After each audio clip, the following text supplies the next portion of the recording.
নমস্কাৰ, মই ধনজিত কলিতা পোনপ্ৰথমে আপোনালোক সকলোকে জ্ঞানজ্যোতিৰ অন্য এক নতুন বিশেষ গুৰুত্বপূৰ্ণ ভিডিঅ'ৰ মাজলৈ বহুত স্বাগতম জনাইছোঁ। বন্ধুসকল, লৈ আহিছোঁ পুনৰবাৰ আপোনালোকৰ মাজলৈ 60 দিনীয়া পাঠ্যক্ৰমৰ অন্য এটা বিশেষ গুৰুত্বপূৰ্ণ ভিডিঅ' আৰু এই ভিডিঅ'টো পুনৰ এভাৰেজৰ পৰাই আমি কৰিব লৈছোঁ। যিহেতু যোৱাকালিৰ ভিডিঅ'টোত আমি এভাৰেজৰ গোটেইখিনি কথা শেষ কৰিব নোৱাৰিলোঁ, সেয়েহে আজি পুনৰ ইয়াৰ ওপৰত এটা ক্লাছ কৰিব লগা হ'ল আৰু আজিৰ এই ক্লাছটোত পুনৰ আমি গড় উলিওৱা বিভিন্ন ধৰণৰ পদ্ধতিৰ বিষয়ে জানিম। আজি আমি কনজুগেটিভ নাম্বাৰৰ গড় কেনেদৰে সহজে উলিয়াব পাৰি সেই সম্পৰ্কে আলোচনা কৰিম। ধৰক স্বাভাৱিক সংখ্যাই হওক, যুগ্ম সংখ্যাই হওক বা অযুগ্ম সংখ্যা হওক, নাইবা পূৰ্ণ সংখ্যা হওক, বৰ্গ সংখ্যা, ঘন সংখ্যা, এই আটাইবোৰ সংখ্যাৰ গড়সমূহ আপোনালোকে কেনেধৰণে সহজে কৰিব পাৰিব সেই সম্পৰ্কে আজিৰ এই ভিডিঅ'টোত আমি বিতংভাৱে আলোচনা কৰিম। গতিকে বন্ধুসকল, পোনপ্ৰথমে আহিছোঁ স্বাভাৱিক সংখ্যাৰ বিষয়ে আলোচনা কৰিবলৈ। ফাৰ্ষ্ট 10 নেচাৰেল নাম্বাৰ এভাৰেজ, মানে প্ৰথম 10টা স্বাভাৱিক সংখ্যাৰ গড় যদি উলিয়াব লাগে তেতিয়াহ'লে আপোনালোকে কেনেকৈ উলিয়াব? নিশ্চয় আপোনালোকে এটা সূত্ৰ জানেই যে n+1 / 2 ন, এইটো সূত্ৰ নিশ্চয় আপোনালোকে জানে। কিন্তু মই আপোনালোকক এইটো বস্তু ডিটেইলছকৈ বুজাই দিছোঁ যে কিয় n+1 / 2 হ'ল। মানে যদি এনেকুৱা ধৰণৰ হয় যে 1 + 2 + ... + 10, ইয়াৰ যদি আমাক গড় উলিয়াব দিয়ে তেতিয়াহ'লে আমি সকলোৱে এটা কি কাম কৰোঁ, n+1 / 2 কৰি দিওঁ আৰু এইটো হৈ যায় আমাৰ উত্তৰ। এতিয়া মই ডিটেইলছকৈ বুজাম যে আপোনালোকক এই প্ৰচেছটো কিয় হ'ল। এতিয়া চাওক, এনেকুৱা যিবোৰ সংখ্যাৰ আপোনালোকক গড় নিৰ্ণয় কৰিবলৈ দিব, এই আটাইবোৰ সংখ্যাৰ গড় নিৰ্ণয় কৰোঁতে আপোনালোকে প্ৰথম এটা বস্তু মনত ৰাখিব, ইয়াৰ আটাইতকৈ সৰু সংখ্যাটো কি আছে? 1 আছে। মানে আপোনালোকে এনেকৈ মনত ৰাখক, সৰু সংখ্যা যোগ আটাইতকৈ ডাঙৰ সংখ্যা, যিটো আমাক প্ৰশ্নত উলিয়াব দিয়ে। ফাৰ্ষ্ট 10 মানে কি? ফাৰ্ষ্ট 10 নেচাৰেল নাম্বাৰ হ'লে 1ৰ পৰা 10লৈকে, গতিকে ডাঙৰ সংখ্যাটো লিখক, ডাঙৰ সংখ্যা। আৰু এইটোক আপোনালোকে হৰণ কৰি দিয়ক কিহেৰে? 2ৰে। এইটো মনত ৰাখিলে আপোনালোকৰ বেছি সুবিধা হ'ব আপোনালোকে পঢ়িবলৈ। ঠিক আছে, যে প্ৰথম 10টা স্বাভাৱিক সংখ্যাৰ গড় মানে কেনেকৈ উলিয়াব? প্ৰথম 10টা মানে কি? প্ৰথমটোতো সদায় 1টোৱে হ'ব, প্ৰথমটো সদায় সৰু সংখ্যাটো 1 হ'ব, ডাঙৰটো কি হ'ব? 10 হ'ব। আৰু ইয়াক 2ৰে হৰণ কৰি দিলে আপোনালোকে কি পাব? ইয়াৰ উত্তৰটো পাই যাব। মানে 10 × 1 = 11, 11ক 2ৰে হৰণ কৰিলে কিমান হ'ব? 5.5 হ'ব ইয়াৰ গড়। ঠিক আছে, পুৰা কনচেপ্ট ক্লিয়াৰ হৈ গৈ আছে। এতিয়া চাওক, এই যিটো মই সূত্ৰ আপোনালোকক দিলোঁ, এই n+1টো কেৱল স্বাভাৱিক সংখ্যাৰ ক্ষেত্ৰত আছিল, কেৱল স্বাভাৱিক সংখ্যাৰ ক্ষেত্ৰত কিতাপত লিখা সূত্ৰটো আছে কি? n+1 / 2। কিন্তু মই আপোনালোকক এই যিটো সূত্ৰ দিলোঁ, এই সূত্ৰটো আপোনালোকৰ যিমানকৈ এনেকুৱা ধৰণৰ মানে নেচাৰেল নাম্বাৰ হওক, হোল নাম্বাৰ হওক, নাইবা ইভেন নাম্বাৰ হওক, অড নাম্বাৰ হওক, গোটেইতে কেৱল এইটো সূত্ৰ ইউজ কৰিব আৰু আপোনালোকে উত্তৰ পাই যাব। ঠিক আছে, এতিয়া চাওক, যদি আপোনালোকক এনেকৈ কয় যে 1 + 2 + 3 ... 99, আৰু ইয়াৰ যদি আপোনালোকক গড় উলিয়াব দিয়ে তেতিয়াহ'লে আপোনালোকে চিধাই গড়টো কিমান উলিয়াব দিব? 1 + 99 হৰণ 2 সমান কিমান? 100 হৰণ 2 সমান 50 বছৰ। মানে 1ৰ পৰা 99লৈকে যদি আপোনালোকক সংখ্যাবোৰৰ গড় উলিয়াব দিয়ে তেতিয়াহ'লে আপোনালোকে গড়টো কিমান উলিয়াব? 50 উলিয়াই দিব, হয়নে? গড় কিমান হ'ব ইহঁতৰ? 50টো আপোনালোকে উলিয়াই দিব। কিন্তু আমি এইবাৰ 1ৰ পৰা ষ্টাৰ্ট হোৱা নাই, 15ৰ পৰা ষ্টাৰ্ট হৈছে 50লৈকে। অ'কে, 15ৰ পৰা 50লৈকে যিমানবোৰ স্বাভাৱিক সংখ্যা আছে সেইবোৰৰ গড় নিৰ্ণয় কৰা। এতিয়া চাওক, আগতে আছিল আমাৰ 1ৰ পৰা মানে ষ্টাৰ্ট হৈছিল আৰু আমি সূত্ৰ লিখিছিলোঁ n+1 / 2 গড় উলিয়াবলৈ। এইবাৰতো আমাৰ 1ৰ পৰা ষ্টাৰ্ট হোৱা নাই। এইবাৰ কি কৰিব আপোনালোকে? যে মই আপোনালোকক যিটো সূত্ৰ দিছিলোঁ যে সৰু সংখ্যা যোগ ডাঙৰ সংখ্যা হৰণ 2, এই প্ৰচেছটো কৰি দিয়ক, ইয়াৰ গড় ওলাই আহিব। মানে সৰু সংখ্যা কিমান আছে? 15 আছে, যোগ ডাঙৰ সংখ্যা আছে 50, তাৰপিছত এইকেইটাৰ গড় কিমান হ'ব? এতিয়া 2ৰে হৰণ কৰিলে পাই যাব। 15 আৰু 50 কিমান হ'ব? 65 হ'ব ন? তাৰপিছত 2ৰে হৰণ কৰিলে কিমান পাব? 32.5 পাব। মানে 15ৰ পৰা 50লৈকে যদি আপোনালোকে সংখ্যাকেইটাৰ গড় নিৰ্ণয় কৰে তেতিয়াহ'লে কিমান পাব 32.2 পাব মানে প্ৰচেছটো কেনেকুৱা যিটো সৰু সংখ্যা এই সৰু সংখ্যাটো আৰু ডাঙৰ সংখ্যাটো ইহত দুটাৰ মানে যোগফলটো ল'ব লাগে আৰু আমি সদায় 2 ৰে হৰণ কৰিব লাগে লাগিলে সেইটো 1ৰ পৰাই ষ্টাৰ্ট নহওক কিয় বা লাগিলে সেইটো ধৰক 2ৰ পৰাই নহওক কিয় বা 3ৰ পৰাই নহওক কিয় ষ্টাৰ্ট জৰে পৰা হওক হৈ থাকক কিন্তু 1ৰ পৰা যেতিয়া হয় জেনেৰেলি যদি আমাক কয় প্ৰশ্নত আমাক কয় তেতিয়াহ'লে আমাক ফাৰ্ষ্ট 10টা স্বাভাৱিক সংখ্যাৰ গড় উলিয়াব দিয়ে তেতিয়া কি ফাৰ্ষ্ট 10টা মানে কি 1 2 3 4 5 6 7 8 9 10 তেনেকৈ ন গতিকে ইয়াৰ সৰু সংখ্যাটো 1 টোতো আমি লিখোৱে 10 মানেতো আমি যিটো শেষৰ সংখ্যা সেইটোকতো আমি n বুলিয়ে কওঁ হয়নে নহয় গতিকে n + 1 হয় মানে 10টো সদায় ডাঙৰ সংখ্যাটো বুজায় আমাৰ এনেকুৱা মানে সূত্ৰটোত যিটো সূত্ৰ ইয়াত দিছে আমাক তাৰপিছত 1টো সদায় সৰু সংখ্যাটোক বুজায় আৰু 2 ৰে হৰণ মানে কথাটো এইটোৱেই জাষ্ট আপোনালোকে এই কনচেপ্টটো মনত ৰাখিব যে যিকোনো কনজিকিউটিভ নাম্বাৰ যদি আপোনালোকে গড় উলিয়াব লাগে তেতিয়াহ'লে জাষ্ট এটা কথা মনত ৰাখিব যে তাৰ ডাঙৰ সংখ্যাটো আৰু সৰু সংখ্যাটো যোগ কৰিব আৰু 2 ৰে হৰণ কৰি দিব তেতিয়া আপোনালোকে চিধাই এনসাৰটো পাই যাব মানে গড় পাই যাব গড়ৰ বহুকেইটা আৰু প্ৰকাৰ আছে বহুকেইটা ফেক্টছ আছে মই আপোনালোকক গোটেইকেইটা ফেক্টছে পঢ়ুৱা চাওক যদি আপোনালোকক প্ৰশ্নটো এনেকৈ দিয়ে যে প্ৰথম 10টা পূৰ্ণ সংখ্যাৰ গড় কিমান তেতিয়াহ'লে আপোনালোকে কি লিখিব যে প্ৰথম 10টা পূৰ্ণ সংখ্যাৰ আমাক কি কৰিব দিছে গড় নিৰ্ণয় কৰিব দিছে এতিয়া প্ৰথম 10টা পূৰ্ণ সংখ্যা বুলি কোৱাৰ লগে লগে আমি প্ৰথম কথা পূৰ্ণ সংখ্যাৰ বিষয়ে জানিব লাগিব হয়নে নহয় গতিকে পূৰ্ণ সংখ্যা কি হয় যে যিবোৰ সংখ্যা 0ৰ পৰা ষ্টাৰ্ট হয় মানে 0 1 2 এনেকৈ যিবোৰ সংখ্যা 0ৰ পৰা ষ্টাৰ্ট হয় সেই সংখ্যাবোৰক আমি কি বুলি কওঁ পূৰ্ণ সংখ্যা বুলি কওঁ মই এই সম্পৰ্কে আগতে বহুকেইটা ভিডিঅ' আগবঢ়াইছোঁ আৰু নিশ্চয় আপোনালোকেও জানে যে পূৰ্ণ সংখ্যা বা স্বাভাৱিক সংখ্যা কি হয় গতিকে বন্ধুসকল চাওক আমাক যিহেতু প্ৰশ্নটো কৰিছে যে প্ৰথম 10টা পূৰ্ণ সংখ্যাৰ কি কৰিব লাগে গড় উলিয়াব লাগে আৰু যিহেতু মই অলপ আগতে আপোনালোকক ক'লোঁ যে যিকোনো সংখ্যাৰ যদি কনজিকিউটিভ নাম্বাৰ হয় তেতিয়াহ'লে তাৰ গড় উলিওৱা পদ্ধতিটো কি আছিলে প্ৰথমতে সৰু সংখ্যা আছিলে ন প্ৰথমতে কি আছিলে সৰু সংখ্যা যোগ ডাঙৰ সংখ্যা সৰু সংখ্যা যোগ ডাঙৰ সংখ্যা হৰণ আছিলে 2 ৰে এতিয়া চাওক প্ৰথম 10টা পূৰ্ণ সংখ্যা বুলি কোৱাৰ লগে লগে কি হ'ব প্ৰথম 10টা পূৰ্ণ সংখ্যাৰ ভিতৰত প্ৰথমটো কি হ'ব আটাইতকৈ সৰু প্ৰথমটো কি হ'ব প্ৰথম 10টা মানে 0ৰ পিছত 0ৰ পৰা 10টা অংক যদি আপোনালোকে যাব লাগে তেতিয়াহ'লে নেক্সটটো কি হ'ব ডাঙৰটো 9 হ'ব আৰু ইয়াক যেতিয়া 2 ৰে হৰণ কৰিব তেতিয়াহ'লে আপোনালোকে গড় কিমান পাব 4.5 পাব অ'কে মানে 0ৰ পৰা 9লৈকে যেতিয়া আপোনালোকে সংখ্যাবোৰ যোগ কৰিব তেতিয়া তাৰ গড় কিমান পাব 4.5 পাব মানে প্ৰথম 10টা পূৰ্ণ সংখ্যাৰ গড় কিমান হ'ব 4.5 হ'ব মানে চাওক মই পূৰ্ণ সংখ্যাকেইটা আপোনালোকক লিখি দেখুৱাইছোঁ কনফিউজ হৈ যাব পাৰে চাওক 0 1 2 3 4 5 6 7 8 9 অ'কে ইয়াত কেইটা আছে 1 2 3 4 5 6 7 8 9 10টা আছে মানে এই 10টা হৈছে কি প্ৰথম পূৰ্ণ সংখ্যা ঠিক আছে এতিয়া ইয়াৰ গড় উলিয়াটো হৈ গ'ল নিশ্চয় আপোনালোকৰ কনচেপ্ট ক্লিয়াৰ একদম যেনেদৰে আপোনালোকে স্বাভাৱিক সংখ্যাৰ গড় উলিয়াটো কনচেপ্ট ক্লিয়াৰ হৈছে ঠিক তেনেকৈ হোল নাম্বাৰছ যিটো পূৰ্ণ সংখ্যাৰো গড় উলিয়াব দিব পাৰে যেনেকৈ যোৱা 2018ত চাগে প্ৰশ্ন এটা আহিছিলে মই প্ৰশ্নটো আপোনালোকক কৈ দিছোঁ যে প্ৰশ্নটো আছিলে প্ৰথম 83টা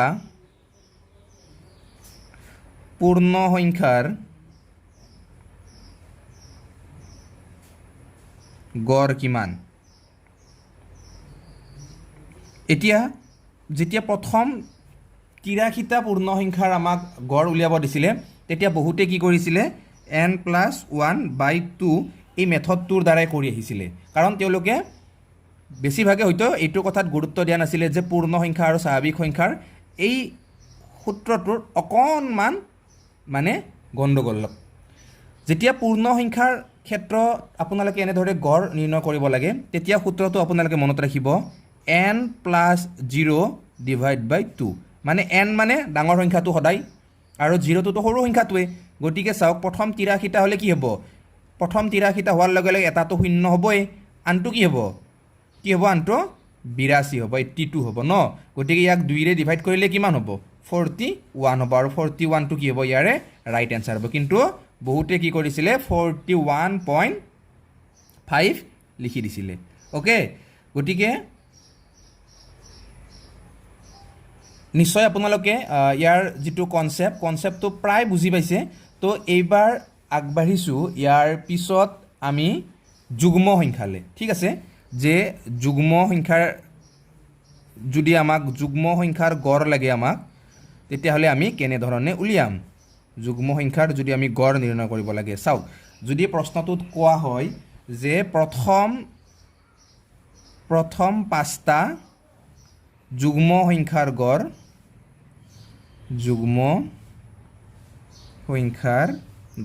তেতিয়াহ'লে আপোনালোকে কি কৰিব প্ৰথম 5টা যুগ্ম সংখ্যা মানে কি 2 4 6 8 আৰু 10 এইকেইটা কি হয় প্ৰথম যুগ্ম সংখ্যা হয় এইকেইটাৰ যদি গড় উলিয়াব লাগে তেতিয়াহ'লে আপোনালোকে গোটেইকেইটা যোগ কৰি কিনে 1 2 3 4 5 এৰে হৰণ কৰিলে হৈ গ'ল ন কিন্তু মই যেটো কৈ আছো যে যেটো সূত্ৰ মই আপোনালোকক দেখুৱাই দি আছো যে সৰু সংখ্যা ডাঙৰ সংখ্যা ইয়াতো আপোনালোকে সেইটোৱে এপ্লাই কৰি দিয়ক বেলেগ একো কৰিব নালাগে ঠিক আছে যুগ্ম সংখ্যাৰ ক্ষেত্ৰতো কি কৰক আপোনালোকে সৰু সংখ্যাটো লওক ডাঙৰ সংখ্যাটো লওক কি হ'ব 2 10 12 2 ৰে হৰণ কৰি দিয়ক কিমান হ'ব 6 হৈ যাব ওকে কিমান হ'ল গড় 6 হৈ গ'ল ইয়াক আপোনালোকে এনেদৰে মনত ৰাখিব পাৰে যে যদি আপোনালোকে যুগ্ম সংখ্যাৰ গড় উলিয়াব লাগে তেতিয়া হলে তাত যেইটা সংখ্যাৰ গড় উলিয়াব দিয়ে তাতকে সদায় এক বেছি হ'ব গড়টো মানে যদি 5টা সংখ্যাৰ গড় উলিয়াব দিয়ে তেতিয়া হলে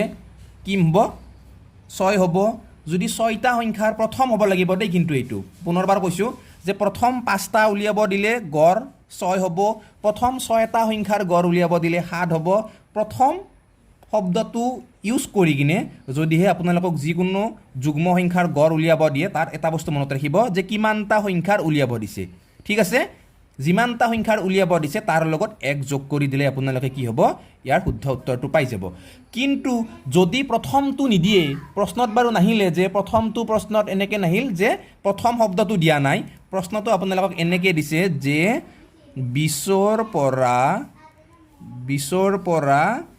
45লৈ 20ৰ পৰা 45লৈ যুগ্ম সংখ্যাৰ গড় কিমান 20ৰ পৰা 45লৈ যুগ্ম সংখ্যাৰ গড় ঠিক আছে যে 20ৰ পৰা 45লৈ যদি আপোনালোকক যুগ্ম সংখ্যাখিনিৰ যদি গড় উলিয়াব দিয়ে তেতিয়াহ'লে আপোনালোকে কি কৰিব আটাইতকৈ সৰু সংখ্যাটো লৈ লওক 20 ঠিক আছে 20 এই মেথডটো এপ্লাই কৰক ইয়াততো সবতে হৈ যাব মই আপোনালোকক প্ৰথমে কৈছো এই সূত্ৰটো কেৱল মনত ৰাখক যোগ আটাইতকৈ ডাঙৰ সংখ্যা কি হ'ব 45 গতিকে 45টোতো যুগ্ম নহয় গতিকে 45তকৈ অকণমান সৰু যুগ্ম সংখ্যাটো কি আছে 46 আছে আৰু ইয়াক যেতিয়া 2 ৰে হৰণ কৰিব তেতিয়া আপোনালোকে কিমান পাব 64ক 2 ৰে হৰণ কৰিলে আপোনালোকে পাব 32 মানে ইয়াৰ গড় কিমান হ'ব 32 হ'ব মানে 20ৰ পৰা যদি আপোনালোকে 45লৈ যদি সংখ্যাবোৰৰ যুগ্ম সংখ্যাবোৰৰ যদি গড়টো উলিয়াব লাগে তেতিয়াহ'লে আপোনালোকে কিমান পাব গড় কিমান পাব 32 পাব ঠিক আছে নিশ্চয় বুজি পাইছে চাগে আপোনালোকে কেনে ধৰণে মই কৰি দেখুৱালো আৰু মনত ৰাখিব আপোনালোকে বহুত বেছি গুৰুত্বপূৰ্ণ হয় এই সূত্ৰটো আৰু এই সূত্ৰৰ দ্বাৰা আপোনালোকে যিকোনো ধৰণৰ প্ৰশ্ন কৰিব পাৰিব তাত কোনো ধৰণৰ কনফিউজন নাই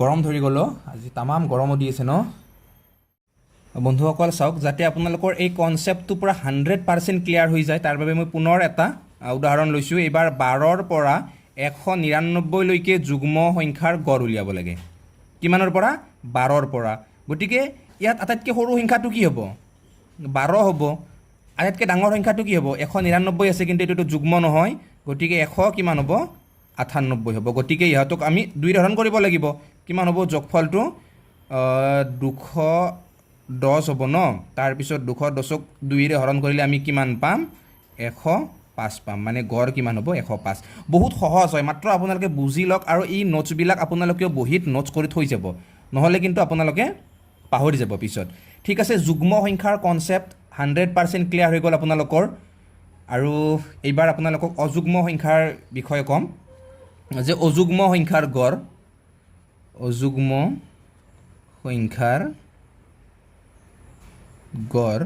অযুগ্ম সংখ্যাৰ গড় আপোনালোকে কেনেকৈ উলিয়াব ঠিক আছে যে অযুগ্ম সংখ্যাৰ প্ৰথম যদি আপোনালোকক কয় যে প্ৰশ্নটো এনেকৈ দিয়ে যে প্ৰথম 5টা অযুগ্ম সংখ্যাৰ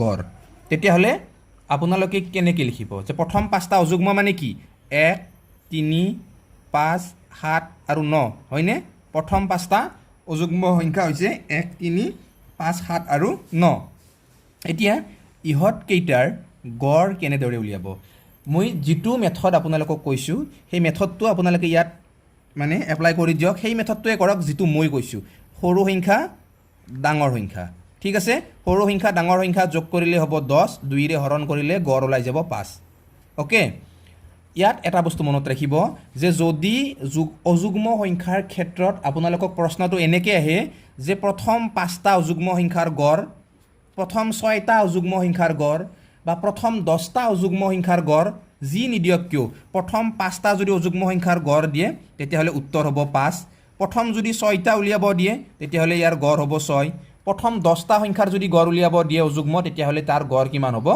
10 মানে প্ৰথমৰ পৰা যদি আৰম্ভ হয় অযুগ্ম সংখ্যাবোৰ আৰু তাৰ যদি গড় উলিয়াব লাগে তেতিয়াহ'লে প্ৰশ্নটোত যিমানটা সংখ্যাৰ আপোনালোকক উলিয়াব দিব সিমানটা সংখ্যা লিখি দিলে হৈ যাব এইটো শ্বৰ্ট ট্ৰিক্স বুলি আপোনালোকে মনত ৰাখিব পাৰে লিখি থৈ দিব পাৰে আপোনালোকে আপোনালোকৰ ক'ৰবাত ডায়েৰীত এইটো কিন্তু এই যিটো মেথড মই আপোনালোকক পঢ়াই দিছোঁ বা শিকাই দিছোঁ এই মেথডটো আপোনালোকে জীৱনত কেতিয়াও পাহৰি নাযায় মাত্ৰ এবাৰ ভালকৈ মনত ৰাখি লওক যে যিকোনো সংখ্যাৰ ক্ষেত্ৰত যে এনেকুৱা পূৰ্ণ হওক বা স্বাভাৱিক হওক যুগ্ম অযুগ্ম হওক তাৰে সদায় সৰু সংখ্যাটো ডাঙৰ সংখ্যাটো যোগ কৰি 2 ৰে হৰণ কৰি দিলে আমি গড় পাই যাওঁ এই কনচেপ্ট মনত ৰাখক কেৱল ইয়াতো একে আগৰটোতো একে আছিল যুগ্ম অযুগ্ম বুলি একো কথা নাই হয়নে নহয় চাওক মই পুনৰ এটা কৰি দি আছোঁ মই এইবাৰ বেলেগ কৰি দি আছোঁ যে 15ৰ পৰা 50লৈ যিমানটা অযুগ্ম আছে অযুগ্ম সংখ্যাৰ আমাক গড় লাগে 15ৰ পৰা 50লৈ অযুগ্ম সংখ্যাৰ গড় আমি উলিয়াব লাগে এতিয়া চাওক 15ৰ পৰা 50লৈ কিমানটা অযুগ্ম আছে আমিতো ডাইৰেক্টলি ক'ব নোৱাৰোঁ বা আমি হয়তো লিখি থাকিলে বহুত সময় যাব চ' ইয়াতো আপোনালোকে মই যিটো মেথডৰ কথা বাৰে বাৰে কৈ আছোঁ সেইটো পূৰা এপ্লাই কৰি দিয়ক সৰু সংখ্যা 15 আছে অযুগ্ম ঠিকে আছে যোগ 50টোতো যুগ্ম গতিকে 50তকৈ অকণমান কি হ'ব সৰুটো 49 হ'ব গতিকে ইহঁত দুটাক যোগ কৰি দিয়ক যোগ কৰিলে কিমান হ'ব 9 5 14 4 তাৰপিছত কি হ'ব 4 1 5 1 6 হ'ব 9 আৰু ইয়াক 2 ৰে হৰণ কৰিলে কিমান হ'ব 32 হ'ব মানে 15ৰ পৰা 50লৈ যদি আপোনালোকে অযুগ্ম সংখ্যাখিনিৰ গড় নিৰ্ণয় কৰে তেতিয়াহ'লে আপোনালোকে কিমান পাব গড় পাব 32 ঠিক আছে কনচেপ্ট একদম ক্লিয়াৰ পুনৰ এটা প্ৰশ্ন দি দিছোঁ এই প্ৰশ্নটো আপোনালোকে হোমৱৰ্ক হিচাপে লিখি লওক দেই মই আজি হোমৱৰ্ক দিয়া নাই এটাও হোমৱৰ্ক হিচাপে লিখি লওক যে 20ৰ পৰা 100লৈ 20ৰ পৰা 100লৈ যুগ্ম সংখ্যাৰ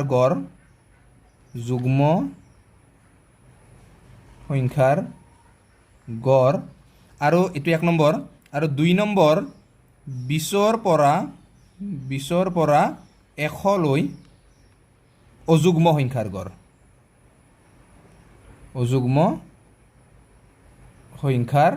গড় ঠিক আছে এই দুটা প্ৰশ্ন আপোনালোকে ফটাফট কমেণ্ট বক্সত কমেণ্ট কৰি কৈ দিয়ক তেতিয়া মই নিশ্চয়কৈ গম পাম যে আপোনালোকে কনচেপ্টটো বুজি পাইছে নে পোৱা নাই ঠিক আছে মই পুনৰবাৰ আপোনালোকক প্ৰশ্ন দুটা কৈ দিছোঁ যে 20ৰ পৰা 100লৈ যুগ্ম সংখ্যাৰ গড় এটা প্ৰথম প্ৰশ্ন দ্বিতীয়টো প্ৰশ্ন যে 20ৰ পৰা 100লৈ অযুগ্ম সংখ্যাৰ গড় এই দুটা প্ৰশ্ন আপোনালোকে কমেণ্ট বক্সত কমেণ্ট কৰি জনাই দিয়ক আৰু নিশ্চয়কৈ ভাল লাগিছে ন ক্লাছটো কৰি কিনে বহুত বেছি ভালেই লাগিছে এতিয়া মই পুনৰ আপোনালোকক অন্য এটা ফেক্টছৰ বিষয়ে ক'ম যে বহুকেইটা ফেক্টছ আমি কৰি আহিলোঁ এটা যুগ্ম কৰিলোঁ তাৰপিছত অযুগ্ম এটা কৰিলোঁ, স্বাভাৱিক কৰিলোঁ, পূৰ্ণ কৰিলোঁ, হয়নে?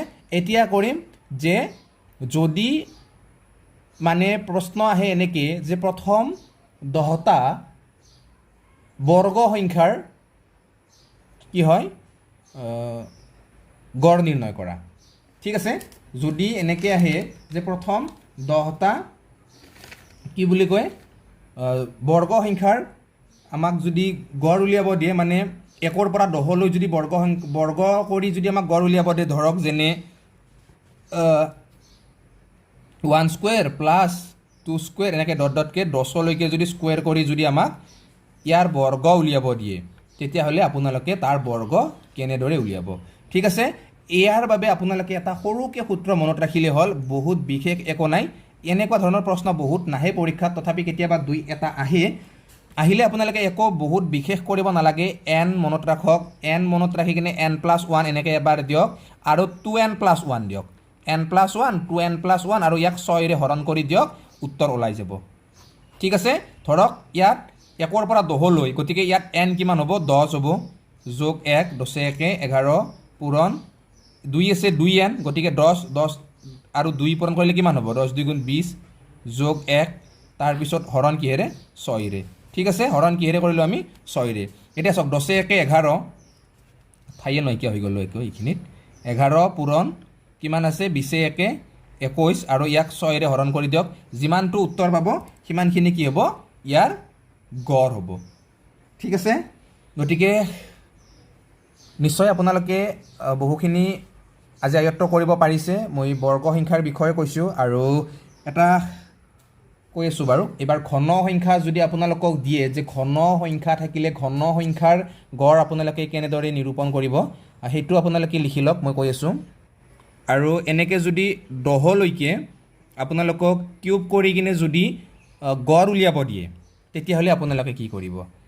তেতিয়াহ'লে আপোনালোকে ইয়াৰ বাবে এটা সূত্ৰ মনত ৰাখি থওক। আপোনালোকে এনেকুৱা ধৰণৰ প্ৰশ্ন মই কৈছোঁৱে, এই ঘন সংখ্যা আৰু বৰ্গ সংখ্যাৰ প্ৰায় নাহে জেনেৰেলি, তথাপি কেতিয়াবা আহি যায়, আৰু যদি আহে তেতিয়াহ'লে নিশ্চয়কৈ আপোনালোকে কুৱেশ্যনবোৰ ৰৈ আহিব ন, গতিকে তাৰ বাবেও মই কৰি দি দিছোঁ যে ইয়াৰ বাবে সূত্ৰটো n+1 হোল স্কুৱেৰ ডিভাইড বাই 4।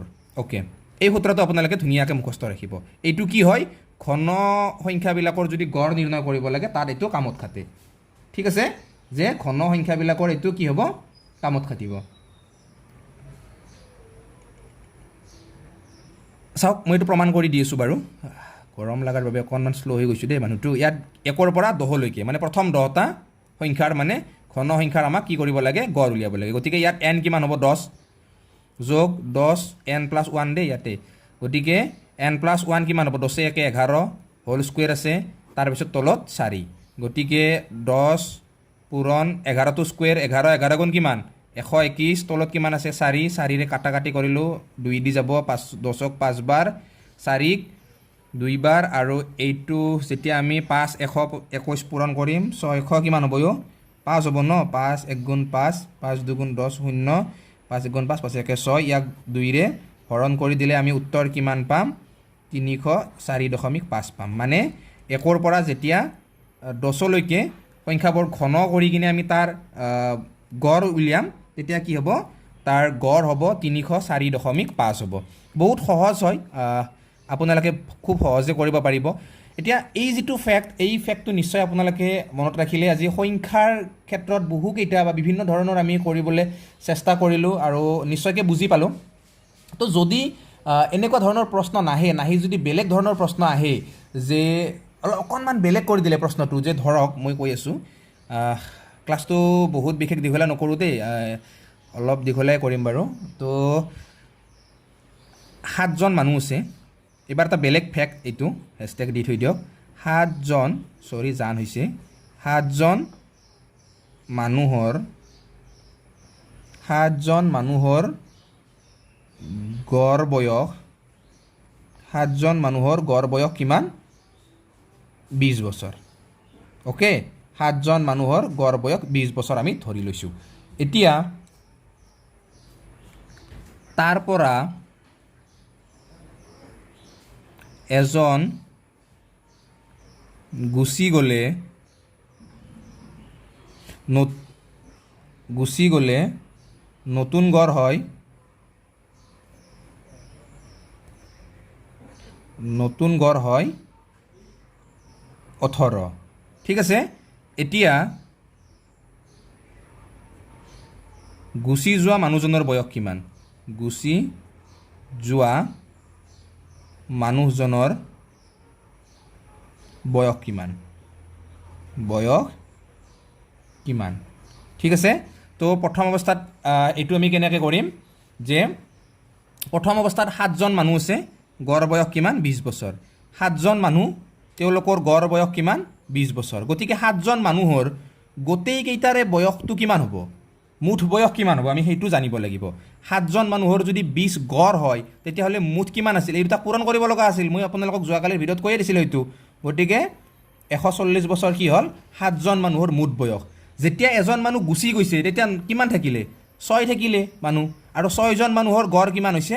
18 হৈছে। গতিকে 6জন মানুহৰ গড় যদি 18, তেতিয়াহ'লে 6জন মানুহৰ মুঠ কিমান হ'ব? 6জন মানুহৰ গড় যদি 18 তেতিয়াহ'লে মুঠ কিমান হ'ব? 6 8 গুণ 48ৰ 8 4 6 1 গুণ 6 4 কিমান হ'ব? 10, মানে 108। অ'কে, গতিকে চাওক, প্ৰথমতে 7জন যেতিয়া মানুহ আছিল তেতিয়া গড় আছিল 20 বছৰ, মুঠ আছিল 140। যেতিয়া 6জন হৈ গ'ল তেতিয়া গড় হৈ গ'ল 20 আৰু মুঠ হৈ গ'ল কিমান? 108। গতিকে 140ৰ পৰা 108 যেতিয়া বিয়োগ কৰি দিব তেতিয়া কিমান হ'ব?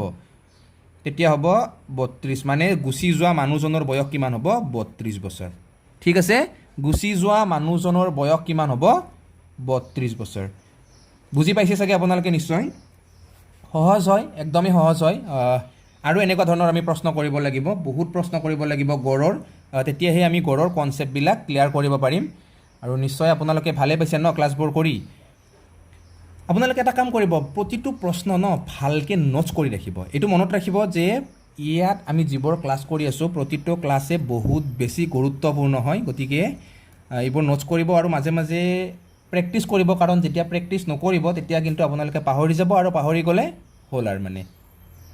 ঠিক আছে, এইবাৰ পুনৰ কৰিছোঁ, এটা নতুন প্ৰশ্ন লৈছোঁ, নতুন ফেক্ট টাইপৰে হয় এইটো, আৰু এইটো কেনেকৈ সমাধান কৰিম পুনৰ মই দেখুৱাই দি আছোঁ। আচ্ছা চাওক প্ৰশ্নটো, এইটো এটা নতুন ফেক্টে হয়, হেছটেগ লগাই থৈ দি দিছোঁ বাৰু। 5জন ছাত্ৰৰ গড় ওজন 60 কেজি। অ'কে, এইবাৰ এটা ক্লাছত ধৰি লোৱা 5জন ছাত্ৰ আছে আৰু তেওঁলোকৰ গড় ওজন কিমান? গোটেইকেইটাৰ ওজনটো যেতিয়া আমি গড় কৰিছোঁ 60 কেজি, মানে 5জন আছে, তেওঁলোকৰ গড় ওজন কিমান? 60 কেজি। গতিকে মুঠ ওজনটো লগে লগে আমি উলিয়াই থৈ দিলোঁ কিমান? 300 কেজি। মানে 5জনৰ গড় 60, গতিকে গোটেইকেইটাৰে ওজনটো যোগ কৰিলে আমি 300 কেজি পাম। এইটো নিশ্চয় আপোনালোকে জানেই। গতিকে এইবাৰ কি হৈছে, নতুনকৈ এটা ছাত্ৰ তাতে আহিছে, মানে 5জন আছিল এইবাৰ 6জন হ'ল, আৰু নতুন গড় কিমান হ'ল? 62 হ'ল। গতিকে 62 কেজি যিহেতু হ'ল, গতিকে ইয়াৰ মুঠ কিমান হ'ব? মুঠ হ'ব 6 2 গুণ 12 আৰু 6 4 গুণ 37 একে 37, মানে 300 আছিল 372 হৈ গ'ল এইবাৰ মুঠ। মানে 5জন থাকাতে গড় আছিলে কিমান? 60 বছৰ, আৰু যেতিয়া 6জন হৈ গ'ল মানুহ বা ছাত্ৰ, তেতিয়া গড় ওজন কিমান হ'ল? 62 কেজি হ'ল। মানে কিমান বাঢ়িল? 300ৰ পৰা 372 হৈ গ'ল, মানে নতুনকৈ অহা মানুহজনৰ ওজন কিমান? 72 বছৰ। ঠিক আছে, নিশ্চয় পূৰা কনচেপ্টটো বুজি পাইছে ন? কনচেপ্টটো বুজিবলৈ চেষ্টা কৰক, আৰু কনচেপ্টটো বুজিলে আপোনালোকে ইয়াৰ ওপৰত মানে যিকোনো প্ৰশ্ন নাহক কিয় আটাইবোৰ প্ৰশ্ন আপোনালোকে খুব সহজে কৰিব পাৰিব। ঠিক আছে, পুনৰ কেইটামান প্ৰশ্ন লৈছোঁ বা পুনৰ নতুন নতুন কনচেপ্ট লৈছোঁ। প্ৰতিটো কনচেপ্টে আমাৰ বেলেগ বেলেগ হয়, আৰু গড়ৰ ওপৰত বিভিন্ন ধৰণৰ আমি প্ৰশ্নবোৰ কৰিবলৈ চেষ্টা কৰিছোঁ, যাতে এনেকুৱা ধৰণৰ প্ৰশ্ন পৰীক্ষাত আহক আৰু লগে লগে আপোনালোক ফটাফট এনচাৰ কৰক। ঠিক আছে, চাওক পুনৰ এটা নতুন প্ৰশ্ন লৈছোঁ। প্ৰশ্ন মানে এনেকুৱা এটা ধৰণে হয়, এইটো আপোনালোকে লিখি ল'ব ভালকৈ, যে এ আৰু বিৰ গড় বয়স কিমান? 30 বছৰ। বি আৰু চিৰ গড় বয়স 26 বছৰ। গতিকে এ আৰু চিৰ বয়সৰ পাৰ্থক্য সুধিছে, মানে এ আৰু বি ইহঁত দুটাৰ গড় কিমান বুলি কৈছে? এ আৰু বিৰ গড় বয়স 30, মানে এৰ বয়স আৰু বিৰ বয়স যদি আমি যোগ কৰোঁ তেতিয়াহ'লে আমি কিমান পাম? 60 বছৰ পাম। ঠিক আছে, কাৰণ এ আৰু বিৰ গড় 30 বছৰ, গতিকে এ আৰু বিৰ মুঠ বয়স কিমান হ'ব? 60 বছৰ হ'ব। কনচেপ্টটো বুজি পাইছেনে আপোনালোকে? যে আমাক প্ৰশ্নটোত কৈছে এ আৰু বিৰ গড় বয়স 30 আৰু ইহঁতৰ এ আৰু বিৰ মুঠ বয়স কিমান হ'ব এতিয়া এ প্লাছ বি সমান কিমান হ'ব 60 বছৰ আৰু এইটো আপোনালোকে এনেকৈ একবাৰ সমীকৰণ টাইপত ৰাখি দি দিয়ক ঠিক আছে এইটো এনেকৈ সমীকৰণ ৰাখি দিলোঁ তাৰপিছত বি আৰু চিৰ গড় বয়স 26 গতিকে বি প্লাছ চি কিমান হ'ব বি প্লাছ চি তেতিয়া কিমান হ'ব 52 বছৰ হ'ব অ'কে যে এ প্লাছ বি 60 বছৰ বি প্লাছ চি কিমান হ'ব 52 বছৰ এতিয়া ইয়াতো এটা মানে কি কৈছে প্ৰথমটো যদি চাওক এ আৰু বি যোগ কৰিলে আমি কিমান পাওঁ 60 বি আৰু চি যোগ কৰিলে আমি কিমান পাওঁ 52 গতিকে যদি কেৱল আমি বি উলিয়াব লাগে ছেকেণ্ডটো লাইনৰ পৰা তেতিয়াহ'লে আমি কি কৰিব লাগিব 52ৰ পৰা চি বিয়োগ কৰি দিব লাগিব 52ৰ পৰা যদি আমি চি বিয়োগ কৰি দিওঁ তেতিয়া বিৰ মান পাম মানে বি যোগ চি সমান 52 যদি কেৱল বিটো আমি উলিয়াব লাগে তেতিয়াহ'লে এই 52ৰ পৰা চিটো বিয়োগ কৰি দিব লাগিব তেতিয়া আমি বিৰ মান নিজেই পাই যাম বুজি পাইছেনে আপোনালোকে গতিকে এইটো মান আপোনালোকে 2 হিচাপে ধৰি লওক আৰু এই 2 নম্বৰ মানটো 1 নম্বৰ সমীকৰণত বহুৱাই দিয়ক যে 2 নম্বৰ মানটো 2ৰ মান 1ত বহুৱাই 2ৰ মান 1ত বহুৱাই 2ৰ মান 1ত বহুৱাই দিলে কি হ'ব 1 নম্বৰ সমীকৰণটো কি আছিলে a প্লাছ বি ইকুৱেল 60 আছিলে হয়নে গতিকে এটোতো এ থাকিব বি সমান কি হৈছে এইবাৰ 52 মাইনাছ চি মানে বি সমান কিমান হৈছে 52 মাইনাছ চি সমান কিমান 60 ঠিক আছে এতিয়া চাওক সংখ্যাবোৰ সংখ্যাৰ ফালে নিয়ক এলফাবেটবোৰ এলফাবেটৰ ফালে ৰাখি দিয়ক বা এ মাইনাছ চি সমান 60 52টো ইপিনে প্লাছ ইপিনে গ'লে কি হ'ব মাইনাছ হৈ যাব মাইনাছ 52 তাৰপিছত চাওক এ মাইনাছ চি সমান কিমান হ'ল 8 মানে এ আৰু চিৰ ডিফাৰেঞ্চ যিটো পাৰ্থক্য উলিয়াব দিছে পাৰ্থক্য মানে সদায় বিয়োগ গতিকে এ আৰু চিৰ পাৰ্থক্য কিমান 8 বছৰ পাই গ'লোঁ খুব সহজ হয় এনেকুৱা ধৰণৰ প্ৰশ্নবোৰ আৰু এনেকুৱা ধৰণৰ প্ৰশ্ন পৰীক্ষাত আহে আৰু এইটো চাগে যোৱা 2018ৰ অসম পুলিচৰ প্ৰশ্নত আহিছিলে আৰু এইবাৰো তেনেকুৱা ধৰণৰ প্ৰশ্ন কিবা নহয় কিবা আহিবই গতিকে প্ৰশ্নবিলাক যিমান পাৰোঁ সিমান মানে বেলেগ বেলেগ ধৰণ আপোনালোকে নিজেও মানে চেষ্টা কৰিব মই আপোনালোকক যিমানটা গড় উলিওৱা পদ্ধতি আছে বা যিমান ধৰণৰ গড়ৰ কনচেপ্ট আছে মই আটাইবোৰ কনচেপ্টে আজি আপোনালোকক দিবলৈ চেষ্টা কৰিছোঁ নাজানো কিমানখিনি মই দিব পাৰিছোঁ কিন্তু আশা কৰোঁ আপোনালোকে যিমানখিনি দিছোঁ ইমানখিনি অন্ততঃ আঁকোৱালি ল'ব পাৰিব বা পাৰিছে গতিকে বন্ধুসকল আজিৰ এই ভিডিঅ'টো আৰু বহুত বিশেষ দীঘলীয়া নকৰোঁ আৰু অহাকালি পুনৰ গড়ৰ ওপৰতে হওক নাইবা বেলেগ এটা অধ্যায়ৰ ওপৰত হওক নতুন ক্লাছ এটা পুনৰ আপোনালোকৰ মাজলৈ লৈ আহিম আৰু আজিৰ এই ক্লাছটো বন্ধুসকল ইমানতে সমাপ্ত কৰিছোঁ লগ পাম পুনৰ অন্য এটা নতুন আৰু গুৰুত্বপূৰ্ণ ভিডিঅ'ৰ সৈতে গতিকে আজিৰ এই ভিডিঅ'টো চাই আপোনালোকে কেনেকুৱা পালে সকলোৱে জনাওক যদি আপোনালোকে ভাল পাইছে তেতিয়াহ'লে সকলোৱে ভিডিঅ'টো লাইক কৰক যিমানখিনি বন্ধু বান্ধৱী আছে সকলোলৈ ভিডিঅ'টো শ্বেয়াৰ কৰক আৰু যদি আপুনি প্ৰথমবাৰৰ বাবে মোৰ চেনেলটোত আহিছে তেতিয়াহ'লে চেনেলটো ছাবস্ক্ৰাইব কৰক কিয়নো এনেকুৱা ধৰণৰ ভিডিঅ' মোৰ চেনেলটোতে পাই থাকিব আৰু পাই থাকিবৰ বাবে চেনেলটো কিন্তু ছাবস্ক্ৰাইব কৰিবই লাগিব গতিকে বন্ধুসকল আজিলৈ এৰিছোঁ লগ পাম অন্য এটা নতুন ভিডিঅ'ৰ সৈতে তেতিয়াহ'লে বাই বাই